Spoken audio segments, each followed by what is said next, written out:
다들 편안하시죠? 여러 가지 어려운 일들 많이 있지만 또 은혜 가운데 우리가 한 주간을 지낼 수 있게 해주신 것을 하나님께 감사드립니다. 오늘은 우리가 지난번 말씀에 이어서 같은 본문에 있는 스가랴서 8장 1절에서 8절까지 말씀을 보면서 이 복음의 비전을 갖고 계신 그 하나님께서 그 하나님의 나라를 어떻게 실현해 가시기를 원하시는가, 하나님이 구현하시기를 원하시는 하나님의 나라는 어떤 나라인가 하는 것들을 상고하게 되기를 원합니다. 그 말씀을 살펴보는 가운데에서 우리가 우리 자신이 어떤 사람들이 되어져야 하는가 하는 것들을 한번 살펴보고, 또 그런 사람들로 만들어지고 세워지는 땅 위에 있는 이 하나님의 교회가 어떻게 세워져 가야 하나님께서 기뻐하는 신앙 공동체로서 하나님의 뜻이 이 땅에서 이루어지는 것과 같이 하나님의 나라가 이 땅에 구현되어질 수 있게 되어지겠는가 하는 것들을 한번 살펴보면서 은혜를 나눌 수 있게 되기를 바랍니다. 스가랴서 8장 1절에서 8절 말씀 제가 봉독합니다. 만군의 여호와의 말씀이 임하여 이르시되, 만군의 여호와가 말하노라. 내가 시온을 위하여 크게 질투하며 그를 위하여 크게 분노함으로 질투하노라. 나 여호와가 말하노라. 내가 시온에 돌아왔은즉 예루살렘 가운데 거하리니 예루살렘은 진리의 성읍이라 일컫겠고 만군의 여호와의 산은 성산이라 일컫게 되리라. 만군의 여호와가 말하노라. 예루살렘 길거리에 늙은 지아비와 늙은 지오미가 다시 앉을 것이라. 다 나이 많음으로 각기 손에 지팡이를 잡을 것이요 그 성읍거리에 동남과 동료가 가득하여 거기서 장난하리라. 만군의 여호와가 말하노라. 이 일이 그날에 남은 백성의 눈에는 기이하려니와 내 눈에 어찌 기이하겠느냐. 만군의 여호와의 말이니라. 만군의 여호와가 말하노라. 내가 내 백성을 동방에서부터 서방에서부터 구원하여 내고 인도하여다가 예루살렘 가운데 거하게 하리니 그들은 내 백성이 되고 나는 성실과 정의로 그들의 하나님이 되리라. 아멘. 우리는 지난 주일에 하나님께서 얼마나 자기 백성을 사랑하시는지, 그야말로 질투하는 심정을 가지고 자기 백성들을 다시 약속의 땅으로 돌아오게 하고 그들을 통해서 하나님의 나라가 세워질 것을 바라볼 수 있도록 하신 말씀을 보았습니다. 하나님이 원하시는 하나님의 나라는 그야말로 예루살렘을 예로 들어서 얘기하실 때에 그 길거리에 늙은 지아비와 늙은 지오미가 다시 앉을 것이고, 그 나이 많은 사람들이 자기 손에 지팡이를 잡고 있을 뿐만 아니라 어린 손녀 손자들이 나와서 길거리에서 장난하며 노는 것을 보는 그런 즐거움이 있는, 그야말로 평화롭고 사랑이 넘치는 그런 삶의 환경이 되어질 것을 말씀하고 계시죠. 그래서 우리는 그 하나님 나라의 비전이 정말 하나님께서 영원토록 모든 사람들이 더불어서 생명의 복을 누리는 복되고 아름다운 삶의 나라라고 하는 것을 말씀을 드렸습니다. 그런데 오늘은 이 하나님의 나라를 말씀하실 때 그 하나님의 나라의 특성은 어떤 나라인가, 그 하나님의 나라의 특성에 대해서 좀 생각을 하도록 하겠습니다. 왜 그 하나님 나라는 이 죽음의 그늘이 없는, 죽음의 그림자가 없는, 그야말로 나이 많아서 오래도록 살 수 있는, 그리고 거기에 전쟁이나 슬픔이나 비극이나 이런 그림이 없는 평화롭고 아름다운 나라가 될 수 있느냐 하는 것을 보여주는 말씀이 3절에 깔려 있습니다. 그 말씀에 보면은 이렇게 말씀합니다.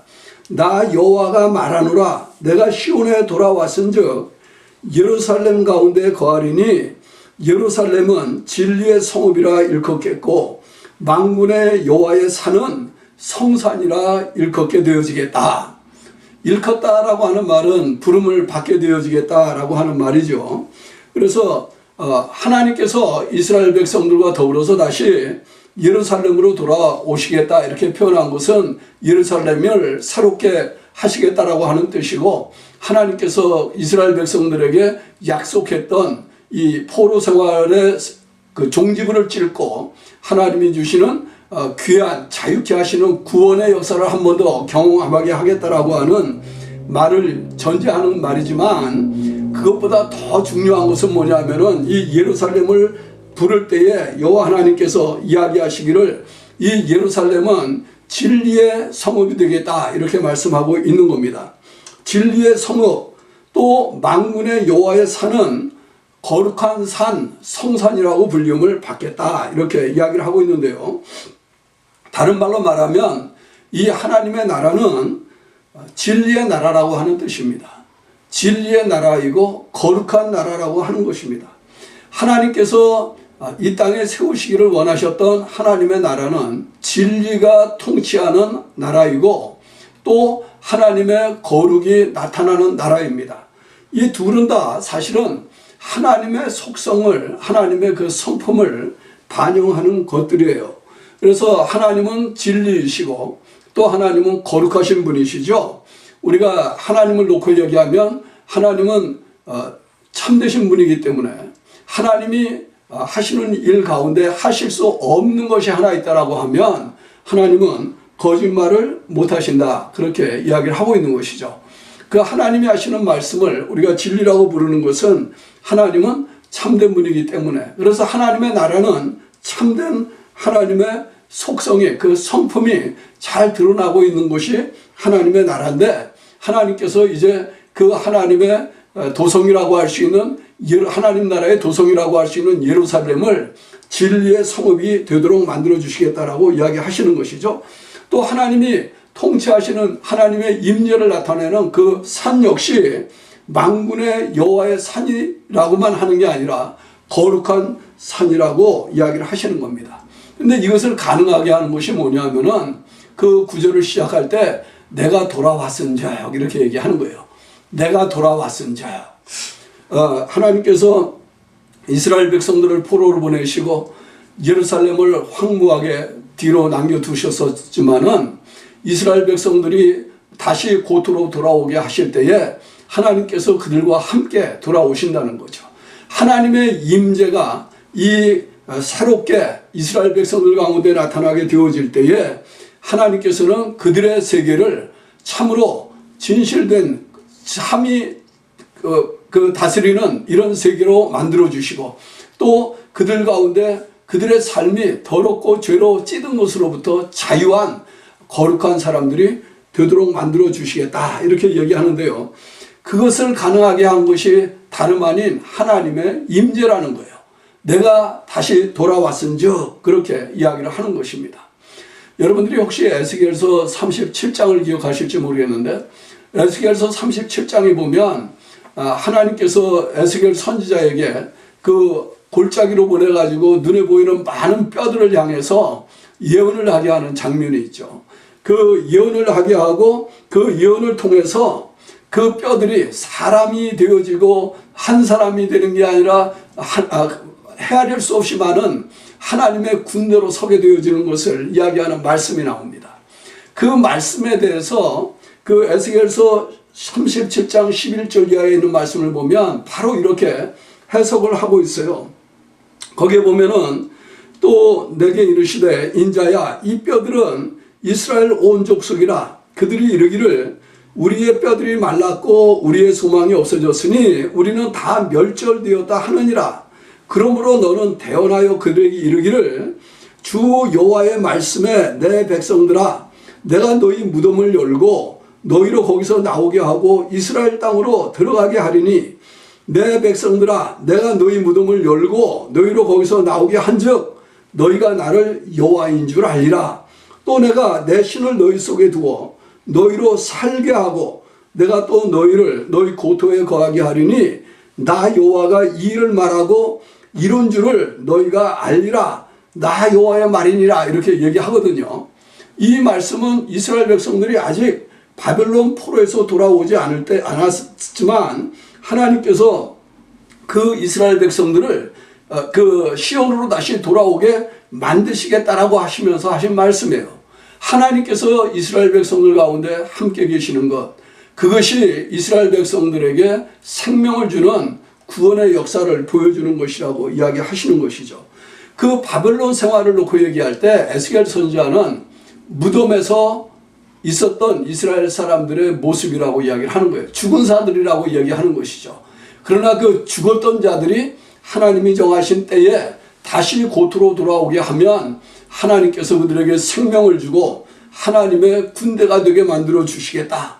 그렇게 함으로써 하나님의 구원의 역사가 나타나겠다라고 이야기를 하고 있는데, 우리가 거슬러 보면은요, 이 에스겔서 37장 말씀이나 오늘 우리가 읽은 이 본문 말씀은 단순히 아브라함의 혈통을 따라서 되어진 이스라엘 사람들, 아브라함의 자손들에 관한 이야기일 뿐만 아니라 점차적으로 나타나게 되어질 예수 그리스도로 말미암아 완성되어질 하나님의 나라를 보여주고 있는 말씀이라고 하는 것을 저희들이 알고 있습니다. 이것은 왜냐하면은 이 구약의 말씀들 속에 나타나는 이 새 영, 내 영, 이런 것들이 신약에 하나님께서 보내주시기로 약속했던 성령의 역사를 바라보게 하는 것이기 때문에 그렇죠. 그래서 이 일들이 가능하게 되어지는 것은 무엇으로 가능하느냐? 한마디로 이야기하면 하나님의 놀라우신 기적적인 능력의 역사를 통해서만 가능한 것이에요. 무덤에 있는 사람들이 어떻게 일어납니까? 마른 뼈가 어떻게 생명이 있는 사람으로 다시 살아납니까? 하나님이 하실 때 가능한 것이죠. 그래서 오늘 우리가 읽은 이 본문 말씀에도 보면 하나님께서 이 예루살렘은 진리의 성읍이라 일컬음을 받겠고 또 여호와의 산은 성산이라고 일컬음을 받게 되어지겠는데, 그래서 아름답고 평화로운 새로운 하나님의 나라가 나타나게 되어지겠는데, 그것을 가능하게 하는 것이 무엇이냐? 6절의 말씀에 보면 그렇게 이야기하고 있는 거예요.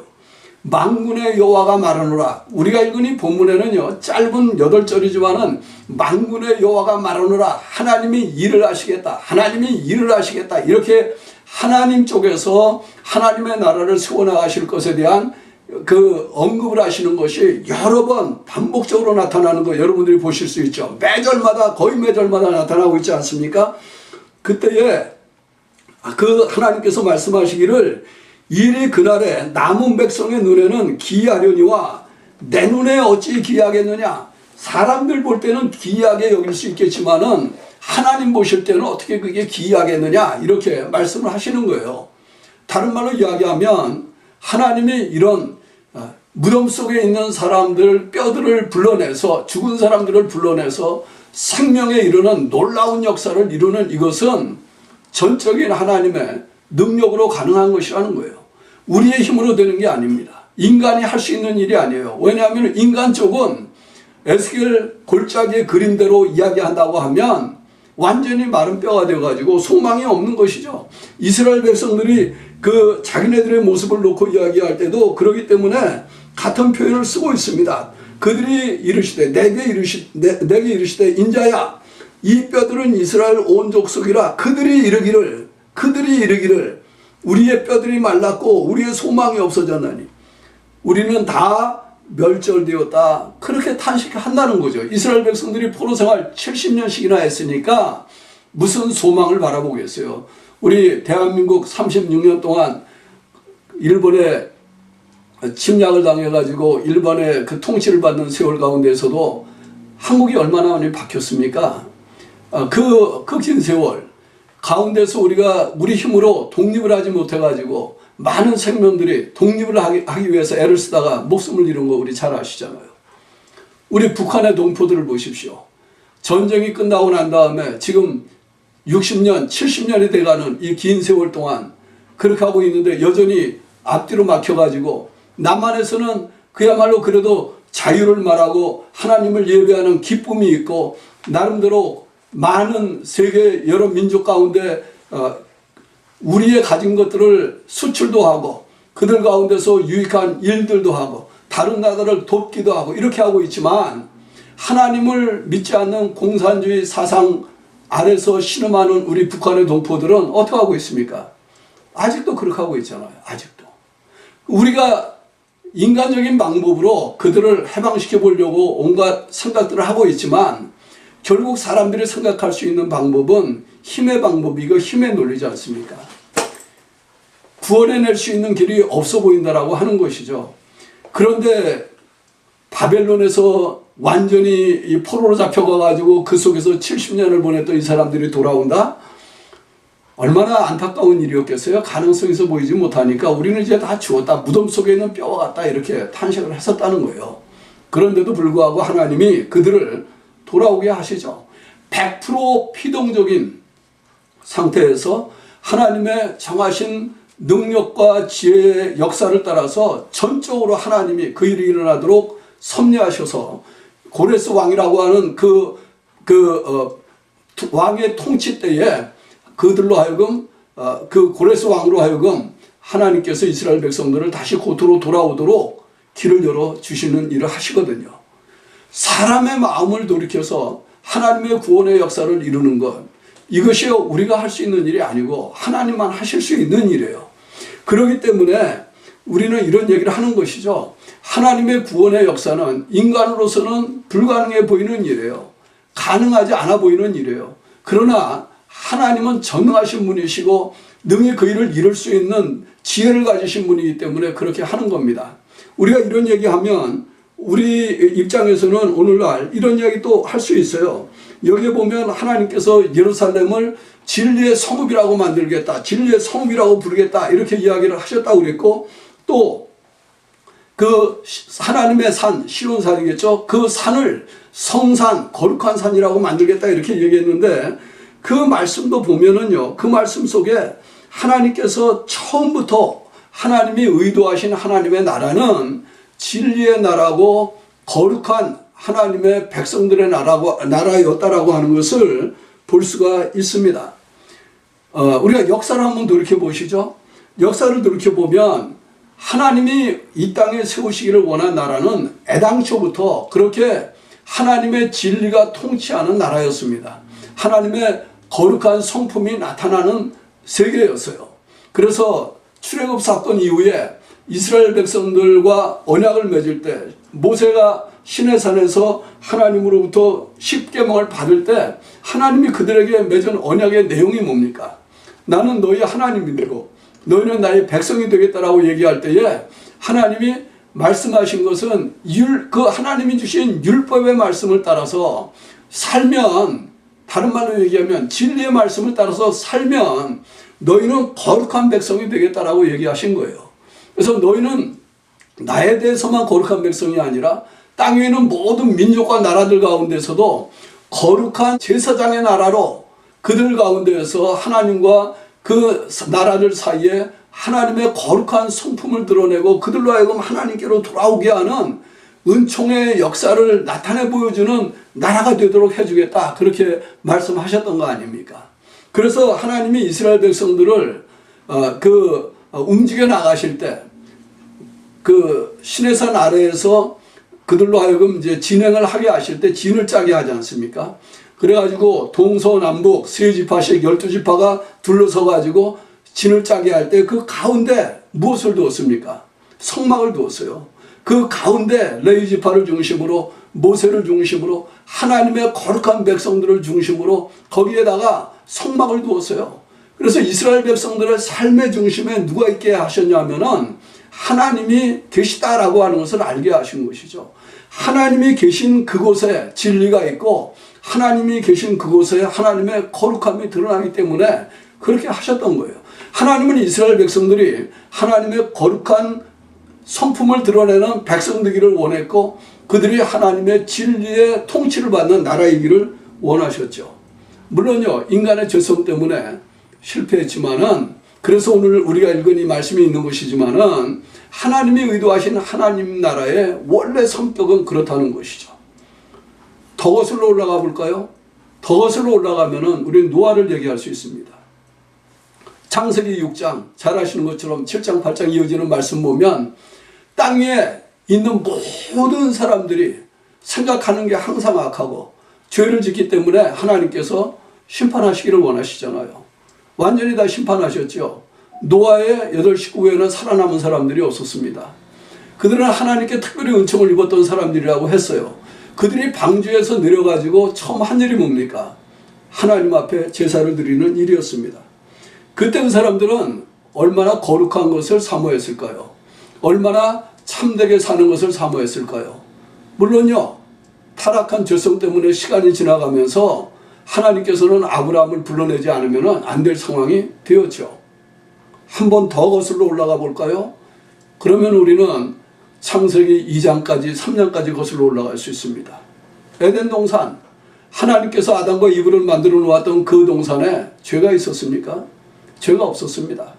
그 하나님께서 아담과 이브를 위해서 만들어 놓은 동산 중앙에 선악과라고 하는 나무는 있었죠. 그러나 그때 그 선악과라고 하는 나무가 악했던 것은 아니에요. 하나님께서 만물을 다 지어 놓으시고 말할 때에 다 보시기에 좋았더라 그렇습니다. 여섯째 날 하나님이 그 지어 놓으신 일들을 놓고 말할 때에 보시기에 매우 좋았더라 그렇게 말씀했어요. 그 좋았더라고 하는 말은 선하다라는 말도 됩니다. 그러니까 하나님이 의도하시는 하나님의 세계는 처음부터 죄가 들어오기 이전의 상태를 기준으로 놓고 얘기한다고 하면 하나님의 진리의 말씀이, 하나님의 진리가 또 하나님의 거룩한 성품이 반영되어지는 그런 나라였었다라고 얘기하는 것이죠. 하나님이 오늘 스가랴 선지자를 통해서 말씀하시는 것도 결국은 하나님이 세우시기를 원하시는 나라는 그런 나라였다라고 말씀하시는 것이고요. 그럼 그런 나라가 어떻게 가능하겠느냐라고 얘기할 때에 하나님의 기적적인 방법을 통해서만 가능하겠다라고 얘기하시는 겁니다. 우리가 과거를 돌아다보면서 말씀했는데 멀리 미래를 내다보시면서 하나님이 요한사도를 통해서 보여주신 새하늘과 새 땅의 장면을 한번 생각해 보시죠. 거기도 마찬가지입니다.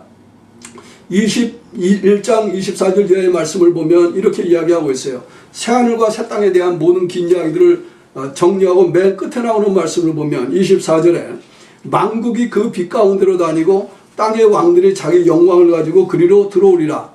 성문을 낮에 도무지 닫지 아니하리니 거기는 밤이 없음이라. 사람들이 만국의 영광과 존귀를 가지고 그리로 들어오겠고 무엇이든지 속된 것이나 가증한 일 또는 거짓말하는 자는 결코 그리로 들어오지 못하되 오직 어린 양의 생명책에 기록된 자들 뿐이라 그렇게 이야기를 하고 있습니다. 하나님이 보여주시는 마지막 하나님의 나라의 그림도 결국은요, 하나님의 진리가 통치하는 나라입니다. 하나님의 거룩이 나타나는 나라예요. 그것을 가능하게 하는 것은 하나님의 기적적인 방법을 통해서, 기적적인 역사를 통해서만 나타나게 되어져 있다라고 말하는 것이죠. 그래서 인간의 눈에 보기에는 그게 불가능해 보이는 일이에요. 그러나 하나님 보실 때에 이 백성의 눈에는 기이하겠지만은 어찌 내 눈에 그게 기이하겠느냐? 하나님이 그 일을 하실 때에는 그렇게 기이한 일이 아니라고 하는 것이죠. 우리는 신약의 관점에서 보면 이 사건이 어떻게 성취되었는지를 보고 있어요.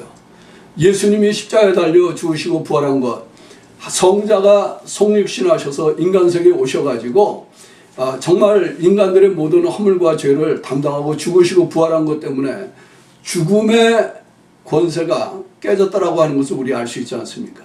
예수님께서 무덤의 문을 열고 다시 살아나신 이 사건을 통해서 죽은 자도 살아날 수 있다라고 하는 것을 알게 해주셨죠.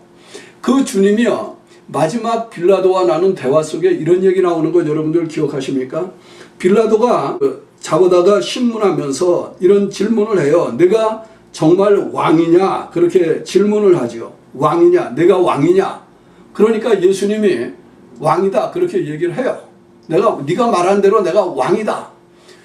그러니까 빌라도가 어쩌면은 엥 이렇게 했을지 몰라요. 그런데 예수님이 거기에 말을 더 다십니다. 그 말을 더 다는 건 뭐냐 하면은 내 나라는 이 세상에 속한 나라가 아니다. 내가 왕은 왕이지만 내 나라는 이 세상에 속한 나라가 아니고 진리에 속한 나라다. 그렇게 얘기해요. 내가 진리의 나라의 왕이다. 진리에 속한 나라다. 예수님께서 진리에 속한 나라를 선포하신 거예요. 그래서 우리가 예수를 믿는다라고 얘기할 때는 예수 그리스도와 연합해서 죽고 예수 그리스도와 연합해서 다시 산 것을 믿는 그 순간에 우리의 삶은 거짓의 나라에서 진리의 나라로 옮겨진 사람들이 된 것이고요. 우리의 성품은 그 죄의 속성을 반영하는 이런 자리에서, 하나님이 없이 살던 사람의 자리에서 하나님의 임재가 나타나는, 하나님의 성품을 반영하는 거룩한 사람들의 자리로 들어온 것을 이야기하는 것이에요. 그래서 사도 바울은 골로새서에 보면 우리의 삶을 놓고 얘기할 때에 이런 말로 묘사를 하고 있습니다. 1장 10절 이하의 말씀을 보면 우리로 하여금 빛 가운데서 성도의 기업의 부문을 얻기에 합당하게 하신 아버지께 감사하게 하시기를 원하노라. 빛 가운데서 성도의 기업의 부분을 물려받은 사람들이죠. 그리고 13절에 그가 우리를 흑암의 권세에서 건져내사 그의 사랑의 아들의 나라로 옮기셨으니 그 아들 안에서 우리가 구속, 그 죄사함을 얻었다. 이렇게 이야기를 하고 있는 겁니다. 하나님께서 어떻게 이 일을 이루시냐? 하나님의 기적적인 구속의 역사를 통해서 거짓된 세상 가운데 사는 우리가 진리의 통치를 받는 그리스도의 나라 안으로 들어오게 되었다는 말이죠. 들어오게 만드셨다는 말이죠. 그래서 우리로 하여금 그 빛 가운데 거하는 사람들이 되게 하셨다고 그랬어요. 흑암의 권세에서 건져내서 그 사랑의 아들의 나라, 빛의 나라로 옮기었다 하는 것을 믿고 사는 사람들이 예수를 믿는 사람들이에요. 예수님을 전한다, 복음을 전한다라고 하는 말은 우리가 그 놀라운 구원의 역사를 사람들에게 전함으로써 하나님이 만세 전부터 구원하기로 작정한 사람들을 불러 모시는 일을 하는 겁니다. 그래서 7절 말씀에 보면 하나님이 이 나라를 세워나가시는 방법 가운데 하나로 이렇게 이야기를 하고 계시는 것이죠. 만군의 여호와가 말하노라. 내가 내 백성을 동방에서부터 서방에서부터 구원하여 내고 인도하여다가 예루살렘 가운데 거하게 하리니 그들은 내 백성이 되고 나는 성실과 정의로 그들의 하나님이 되겠다. 물론요, 포로된 생활에서 돌아오는 그 사람들을 불러서 돌아오게 하는 일을 놓고 이야기한다고도 얘기합니다. 그러나 부분적으로 이 말씀은 이루어졌고, 이 말씀이 완전히 이루어져 가고 있는 것은 지금 예수 그리스도의 복음을 모든 민족과 나라와 족속에게 복음을 전하라고 말씀하신 그 주님의 말씀에 순종하는 사람들의 전도 사역을 통해서 이 일이 이루어져 가고 있어요. 땅 위는 모든 민족을 동서남북 사방에서 불러 모셔서 하나님은 여전히 구원의 역사를 이루어내고 계시고 그 사람들 가운데에서 하나님이 이야기하실 때에 이야기를 하는 거예요. 그들은 내 백성이 되고 나는 성실과 정의로 그들의 하나님이 되겠다. 우리가 예수를 믿고 산다라고 하는 거 그런 거 아니겠습니까? 우리가 예수를 믿고 산다라고 하는 것은 예수님 때문에 주님의 나라에, 진리의 나라에 들어온 사람들로 사는 것을 얘기하는 것이에요. 하나님의 나라가 이루어져 가고 있고 우리가 그 하나님의 나라의 백성들로 세워져 가고 있는 과정 속에 있다라고 하는 것을 여러분들이 볼 수 있게 되어지기를 바랍니다. 우리가 예수를 믿는다라고 할 때에 소망이 있다라고 하는 것은 지금은 아직도 이 불완전한 죄와 거짓이 같이 공존하는 세계 속에 우리가 살고 있지만, 그래서 참으로 거짓의 세계에서부터 자유함을 받고 진리의 세계 안으로 들어왔다라고 하는 우리도 고통을 당하고 있지만, 그러나 때가 되면 이런 모든 것들로부터 자유한 참으로 하나님의 진리의 역사만 나타나는, 그것을 즐거워하고 기뻐하는 새하늘과 새 땅과 새 예루살렘을 바라보는 소망이 우리에게 있다라고 하는 말이죠. 여러분들 이 한 주간도 하나님께서 이루시려고 하는 이 하나님의 구속의 역사가 전적인 하나님의 은혜로 능력의 역사로 나타난다라고 하는 것을 기억하시면서 이 세상 가운데에서 어둠만 바라보지 마시고 하나님께서 우리에게 주신 믿음을 따라 빛을 바라보며 사는 하나님의 백성들 되기를 주님의 이름으로 축원합니다. 기도하겠습니다.